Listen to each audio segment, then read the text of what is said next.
تو رسول پاک صلی اللہ علیہ وسلم یہاں اس دہلی سے بچنے کے لیے جھکے گئے تھے. آج جب میں جا رہا ہوں اگر میں سیدھا بھی چلا جاتا تو یہ کہیں میرے سر کو نہ لگتی مگر ایک سنت کی ادائیگی رہ جاتی, اس لیے میں یہاں جھک کے جا رہا ہوں. اب اللہ نہ کرے یہ محبت کی, یہ اتباع کی, اور واقعات جس نے جتنی اتباع کی, جس نے جتنی کامل اتباع کی, اس نے اتنا ہی کمال پایا. رسول پاک کی اتباع جس نے جتنی کامل طور پہ کی, رب تبارک و تعالیٰ نے اس کو اتنا ہی کمال عطا فرمایا. صحابہ کرام کی زندگیوں کا آپ مطالعہ کریں. حضرت صدیق اکبر رضی اللہ تعالیٰ عنہ تمام صحابہ میں سب سے بڑے مقام و مرتبے والے ہیں. اس امت میں سب سے بڑا مقام و مرتبہ حضرت ابو بکر صدیق رضی اللہ تعالیٰ عنہ کا بھی ہے. حضرت ابو بکر رضی اللہ عنہ کو یہ جو مقام و مرتبہ ملا, کیسے ملا, تفصیلات میں لے جانے کا وقت نہیں ہے, مگر میں اشارہ دے رہا ہوں, یہ بتانا چاہتا ہوں. آپ مطالعہ کیجیے, سیرت صدیق اکبر کا مطالعہ کیجیے, آپ کو پتہ چلے گا کہ جتنی اتباع حضرت ابو بکر صدیق رضی اللہ عنہ نے نبی پاک کی اتنا کسی اور نے آپ کی ایسی اتباع نہیں کی. تو یہ کامل اتباع کی نتیجہ یہ ہوا کہ رب تبارک و تعالیٰ نے آپ کو ایسا کمال عطا فرمایا کہ پوری امت میں سب سے بڑا مقام و مرتبہ عطا فرما دیا, پوری امت میں سب سے بڑا مقام و مرتبہ. اور اس کے بعد صحابہ کرام کی زندگیاں آپ دیکھتے چلے جائیں, تابعین کی زندگیاں, طبع تابعین کی زندگیاں, ہر ایک دور میں جس کسی نے جتنی کامل پیروی کی اتنا ہی کمال انہیں ملتا چلا گیا. مگر میں آج مہینے کی مناسبت سے, تاریخ کی مناسبت سے ایک ایسی بزرگ ہستی کا ذکر آپ کے سامنے کرنا چاہتا ہوں جنہوں نے کامل طور پر نبی پاک کی اتباع کر کے ایسا کمال حاصل کیا, ایسی بزرگی حاصل کی, ایسا بلند مقام و مرتبہ حاصل کیا کہ دنیا کے پورے اولیاء کرام کی گردنوں پر جن کا قدم مبارک آ گیا. پیران پیر غوث اعظم دستگیر سیدنا عبد القادر جیلانی علیہ رحمت و رضوان کو آپ دیکھیے کہ کیسے رسول پاک کی انہوں نے کامل اتباع کی. واقعات, مشہور واقعات کی طرف آپ کے ذہن کو متوجہ کرتا ہوا آگے بڑھ جاؤں.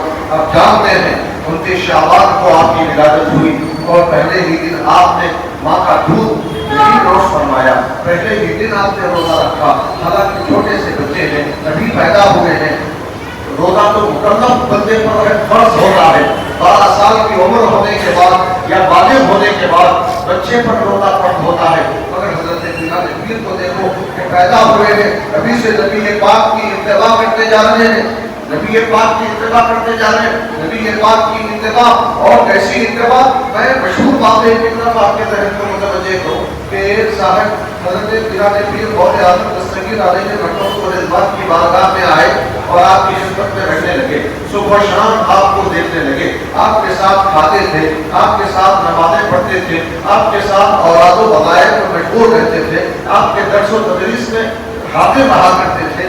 تقریباً 1 سال تک وہ آپ کی خدمت میں رہے. جب 1 سال مکمل ہو گیا تو اچانک انہوں نے واپسی کا ارادہ کیا, اپنا سامان باندھنے لگے. تو حضرت بلال پیر غوث اعظم دستگیر سیدنا عبد القادر جیلانی علیہ رحمت و رضوان پوچھتے ہیں کہ کیا بات ہے, تو 1 سال پہلے آئے اور 1 سال کے بعد آج یہاں سے جا رہے ہو, اس دوران کبھی تم نے مجھ سے کچھ سوال نہیں کیا, کوئی سوال نہیں کیا اور ایسے ہی چلے جا رہے ہو, وجہ کیا ہے؟ تو انہوں نے کہا کہ حضرت میں نے آپ کا بڑا چرچا سنا تھا, آپ کی بڑی شہرت سنی تھی اور اسی شہرت کی بنیاد پر میں آپ کے پاس آیا تھا, مگر مایوس ہوتے جا رہا ہوں, مایوس ہوتے جا رہا ہوں. تو حضرت بلال پیر نے پوچھا کیا بات ہے, مایوسی کس بات پر ہوئی ہے؟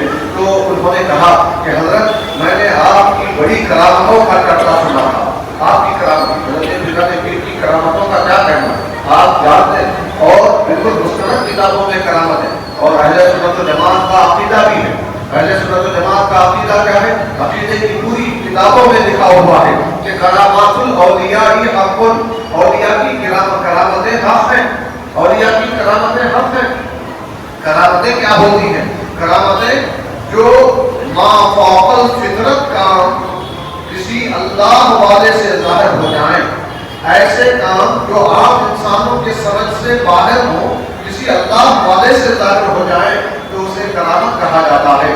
کرامت کہا جاتا ہے. تو حضرت پیران پیر کی کرامتوں میں آپ کی مستند سوال عمری جتنے والے اللہ والوں میں جن کے سچے ہونے پر پوری دنیا شاہد عادل ہے وہ گواہی دیتے ہیں، وہ لکھتے ہیں کہ حضرت پیران پیر غوث اعظم دستگیر سیدنا عبد القادر جیلانی رضی اللہ تعالیٰ عنہ علیہ رحمت و رضوان ایک مرتبہ آپ درس دے رہے تھے، اچانک ایک چیل اوپر آئی اور وہ آوازیں کرنے لگی. اس چیل کی آوازوں کی وجہ سے آپ کا جو درس تھا سننے والوں پر جو توجہ تھی وہ توجہ ہٹنے لگی. تو حضرت پیران پیر نے ایک جلالی نظر اس چیل پر ڈالی تو وہ چیل اسی وقت اس کا سر تن سے جدا ہو گیا، سر ایک طرف جا پڑا، تن ایک طرف جا پڑا.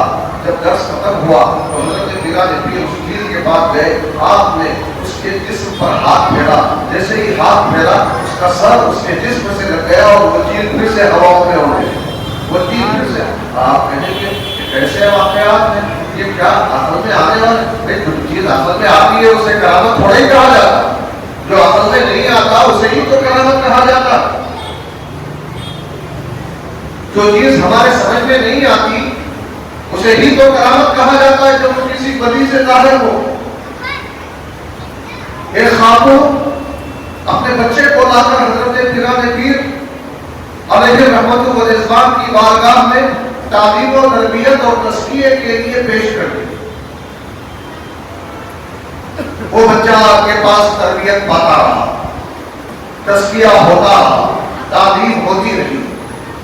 کچھ عرصے کے بعد وہ خاتون اپنے بچے سے ملاقات کے لیے آئی. جب بچے سے ملاقات کے لیے آئی تو دیکھا بچہ سوکھی روٹی پانی میں بھگو کر کھا رہا. بچے سے ملاقات کر لی. اب اس کے بعد جب حضرت پیران پیر کی ختم پوشی کے لیے تشریف لے گئی تو وہاں عجیب منظر دیکھا کہ حضرت پیران پیر کے دستر پر مرغی کی ہڈیاں رکھی ہوئی، گویا آپ نے ابھی ابھی مرغ کا گوشت تناول کیا. وہ عورت تعجب سے کہنے لگی کہ حضرت میں نے اپنا ربط جگر آپ کے حوالے کیا، اگر وہ میرے پاس ہوتا میں نہ کھاتی اسے کھلاتی،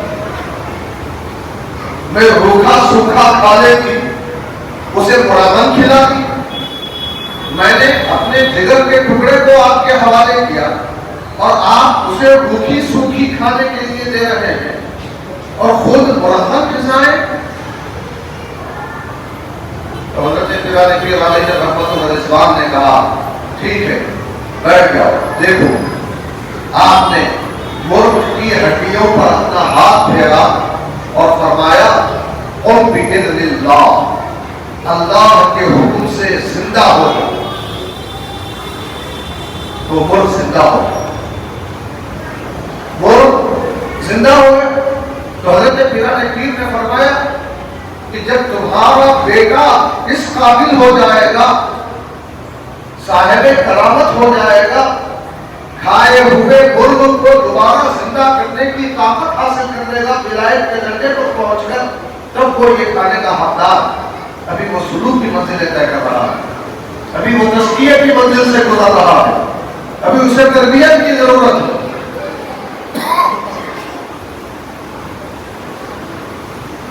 اب سوچیں یہ کرامتیں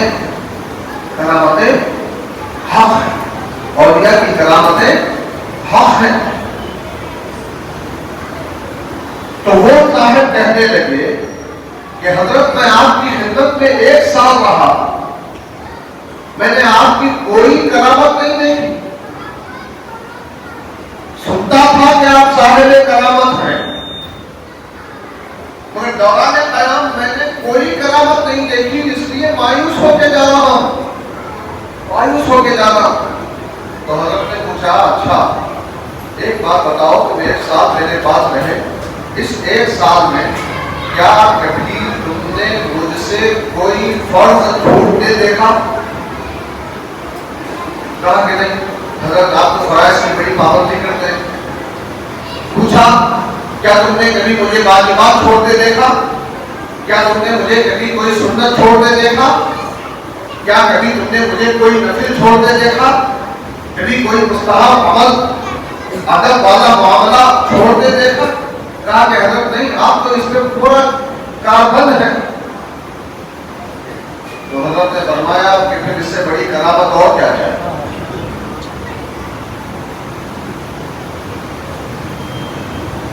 صرف ہواؤں میں اڑنے کا نام کرامت نہیں، صرف پانی پہ چلنے کا نام کرامت نہیں،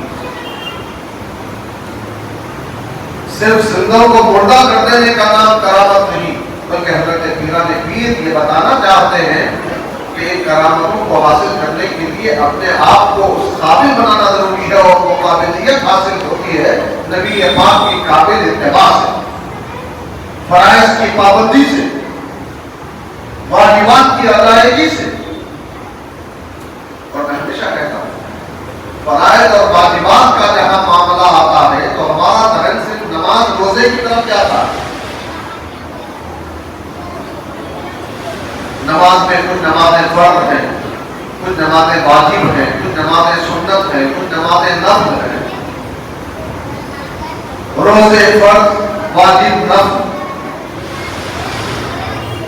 زکات، خیر خیرات واجب بھی ہے، نفل بھی. محض ان عبادتوں کے حد تک ہمارا ذہن محدود ہو جاتا ہے. یاد رکھیں اسلام محدود تعلیمات کا نام نہیں ہے. اسلام حقوق اللہ اور حقوق العباد کے جملہ احکام کے احاطے کو کہا ہے. نماز، روزہ، زکات و حج، اس میں فرائض و نوافل و واجبات و مستحبات ضرور ہیں، مگر یہ سب کے سب حقوق اللہ، اللہ کے حق.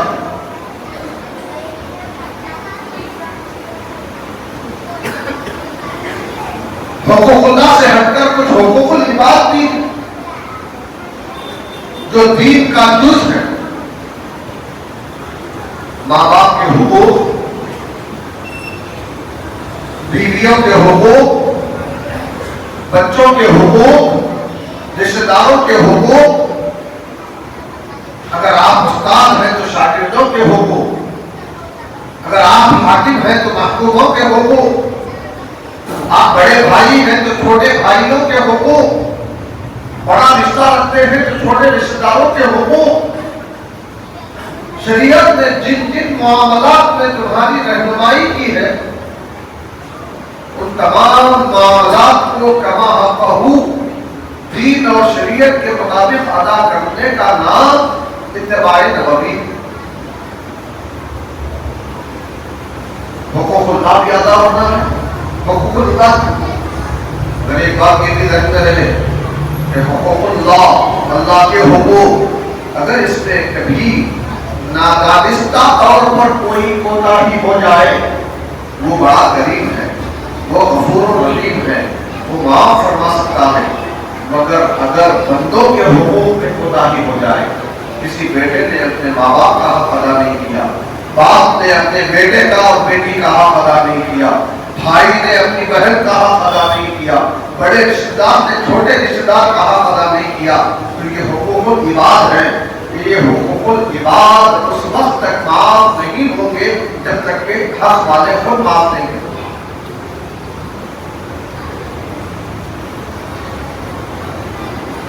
تو حقوق اللہ میں بھی رسول پاک کی کامل اتباع اور حقوق العباد میں بھی رسول پاک کی کامل اتباع کمال کو پہنچاتی. جب بندہ صحیح معنی میں رسول پاک کی اتباع کرتا ہے تو گویا وہ اپنے آپ کو علائق دنیاوی سے دور کر کے اللہ کی مرضی کا پابند بنا دیتا ہے، کیونکہ رسول پاک کی مرضی اللہ کی مرضی ہے. اللہ کی مرضی، اللہ کی مرضی میں جب بندہ اپنے آپ کو فنا کر دیتا ہے تو پھر واقعہ اللہ تبارک و تعالیٰ اسے ایسا مقام و مرتبہ عطا کرتا ہے کہ وہ کچھ بولتا ہے تو بولنا اس کا نہیں ہوتا، جب تبارک و تعالیٰ کا بولنا ہوتا ہے، اس کا پکڑنا خدا کا پکڑنا ہوتا ہے، اس کا چلنا خدا کا چلنا ہوتا ہے. اور اس کے لیے کرنا کیا ہے؟ ہم سمجھتا کہ ہم بیٹھے جگہ بیٹھے رہیں اور ہم پر خود بخود کرم ہو کر ہم صاحب کرامت ہو جائیں. حدیث قدسی میں ہے کہ اللہ تبارک و تعالیٰ نے فرمایا کہ اگر کوئی بندہ میری طرف ایک بالش چلتا ہے تو میں اس کی طرف ایک ہاتھ چلتا ہوں، اور اگر کوئی ایک ہاتھ میری طرف چلتا ہے تو میں ایک چھلانگ اس کی طرف آگے بڑھتا ہوں، اور اگر کوئی دوڑتا ہوا میری طرف آتا ہے تو میری رحمت اسے اپنے آغوش میں دے دے. تو یہ چلنا کیا ہے؟ یہی سلوک ہے. یہ چلنا کیا ہے؟ یہی اتباعی روی ہے. ایک بالش آگے بڑھنا، ایک ہاتھ آگے بڑھنا، دوڑتے ہوئے جانا. گویا یہ نبی پاک کی کامل اتباع کی مثالیں ہیں کہ اگر تم تھوڑی اتباع کرو گے تو تھوڑا رب تبارک و تعالیٰ کا کرم ہوگا، زیادہ اتباع کرو گے رب تبارک و تعالیٰ کا کرم بھی بڑھتا چلا جائے گا. رب تبارک و تعالیٰ کا اللہ اعلان فرما رہا ہے، اے نبی فرما دیجیے کہ اگر تم کو اللہ سے محبت کرتے ہو تو میری اتباع، نبی پاک کی اتباع. نتیجے میں یحببکم اللہ، اللہ تمہیں چاہے گا، تمہیں محبوب بنا دے گا. وَيَغْفِرْ لَكُمْ ذُنُوبَكُمْ، تم سے جو کوتاہیاں ہو جائیں گی ان کوتاہیوں کو اللہ تبارک و تعالیٰ معاف فرما دے گا، اور اللہ تعالیٰ بخشنے والا ہے. وَأَطِیعُوا اللَّهَ وَالرَّسُولَ، اور تم اللہ رسول کی اطاعت کرو. فَإِن تَوَلَّوْا فَإِنَّ اللَّهَ لَا يُحِبُّ الْكَافِرِينَ، اگر تم پلٹ جاؤ، منہ موڑ لو، تو اللہ تبارک و تعالیٰ کافروں کو ناپسند کرتا ہے. کافر کیا مطلب؟ یہاں ذہن میں رہے، کفر کا دو معنی. ایک کفر ایمان کے مقابل، ہم مومن ہیں، خدا کے ماننے والے، رسول پاک پر ایمان رکھتے ہیں، اور جو لوگ خدا رسول کا انکار کرتے ہیں وہ ایمان کے مقابل میں کفر اپنے اندر رکھتے ہیں، وہ کافر ہیں. کفر کا لغوی معنی ہے انکار کرنا. انکار کرنا. ہم کلمہ پڑھتے ہیں، ہم اللہ کو مانتے ہیں، اللہ کے رسول کو مانتے ہیں، ایمان مفصل اور ایمان مجمل میں جن باتوں کا ہم نے اقرار کیا تھا اس کو ہم دل و جان سے مانتے ہیں، مگر اتباع میں ہم کمال پیدا نہیں کرتے تو ہم لغوی اعتبار سے کافر ہیں، یعنی انکار کرنے والے. انکار زبان سے تو ہم نے اقرار کر لیا کہ اے نبی ہم آپ کے غلام ہیں، زبان سے اقرار کر لیا کہ ہم آپ کی پیروی کریں گے، مگر عملی طور پر صفر.